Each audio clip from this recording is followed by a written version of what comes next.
ছত্তিশগড়ে বিধানসভা নির্বাচন শুরুর দিনই মাওবাদী হামলায় ফের রক্তাক্ত বিহার।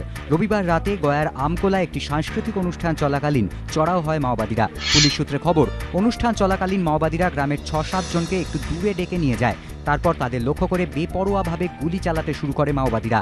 ঘটনাস্থলে মৃত্যু হয় কয়েকজনের। একটি গাড়িতেও আগুন ধরিয়ে দেয় মাওবাদীরা। মৃতদের মধ্যে একজনের নাম সঞ্জয় যাদব। পুলিশ সূত্রে খবর, আগে মাওবাদীদের সঙ্গে যোগ ছিল সঞ্জয়ের, কিন্তু সম্প্রতি মাওবাদীরা সন্দেহ করে সঞ্জয় যাদব পুলিশকে গোপনে তথ্য পাচার করছে। তার জেরেই এই হামলা বলে অনুমান পুলিশের। হামলার পর সঞ্জয়ের একটি রাইফেল, পিস্তল ও ১০০টি কার্তুজও লুট করে মাওবাদীরা। মাওবাদী হামলার জেরে বেশ কয়েকজন গুরুতর আহত।